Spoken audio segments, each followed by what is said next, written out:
یہ جو زبان کا چسکا ہے نا، آج مسلمانوں سے میں گفتگو کر رہا ہوں، دوسروں کو مت دیکھیں آپ کون کیا کھا رہا ہے. یہ زبان کی شہوت تمہیں آزاد اتنا کر گئی ہے کہ تم ہر چیز کھانے پر تیار ہو گئے.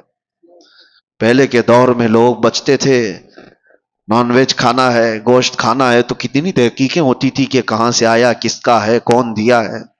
آج کچھ بھی نہیں. ہمارے بچوں کے سامنے یہ تو مسئلے بھی نہیں رہ گئے. جو فاسٹ فوڈ کے ایسے عادی ہو گئے، ان کو راستہ چلتے ہوئے جو بھی شاورما ملا، پیزا ملا، برگر ملا، لے کے اس کو کھانا ہی ہے.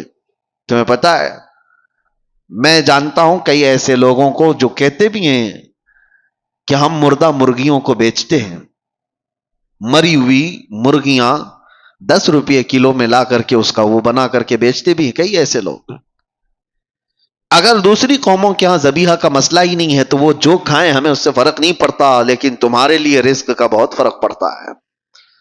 حرام رزق کا ایک لقمہ جب کسی کے پیٹ میں جاتا ہے تو میرے عزیزوں کئی دنوں تک اس کی کوئی عبادت آسمانوں تک نہیں جاتی، اس کی دعائیں قبول نہیں ہوتی. موسیٰ علیہ السلام ایک بار کوہ طور پر جا رہے تھے، ایک بندے کو اتنا روتے ہوئے دیکھا، ہاتھ لمبے کر کر کے. اس پر آپ کو ترس آ گیا. آپ کوہ طور پر جا کر اللہ سے اس کی سفارش کرتے ہیں کہ مولا اس کی دعائیں پہلے قبول کر لے. رب تعالیٰ فرماتا ہے موسیٰ وہ مانگتے مانگتے مر جائے، ہاتھ پھیلاتے پھیلاتے آسمانوں تک بھی لائے، تب بھی میں اس کی دعا نہیں قبول کروں گا. موسیٰ علیہ السلام ڈر گئے کہ ایسا کیا گناہ کیا اس نے. تو اللہ تعالیٰ فرماتا ہے کہ اس کے پیٹ میں حرام لقمہ ہے، اس کے جسم پر حرام لباس ہے. جب تک یہ ہوگا اس کا رونا گڑ گڑانا میں نہیں دیکھوں گا. آپ کیا سمجھتے ہیں یہ ہلکا ہے؟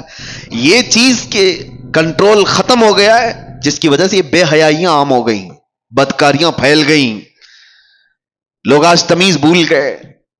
کئی ایسے نوجوانوں کو دیکھا ہے، ان کو کوئی خوف ہی نہیں رہ گیا، ڈر ہی نہیں رہ گیا.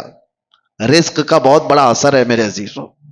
سب سے پہلے اس پر کنٹرول کرو، اپنے کھانے پینے پر حلال کی طرف توجہ کرو، ورنہ یہ حرام چیز کے متعلق میرے آقا صلی اللہ علیہ وسلم فرماتے ہیں جو پیٹ حرام لقمہ بھرتا ہے اس کے لیے سب سے زیادہ بہتر ہے کہ جہنم کی آگ ہی اس کے پیٹ میں بھری جائے گی.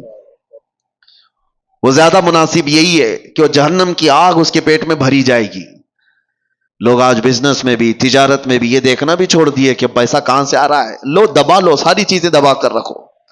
کس کا مال کتنا ہڑپ لیا، کس کا حق دبا کر کے رکھ لیے، سب حرام ہے.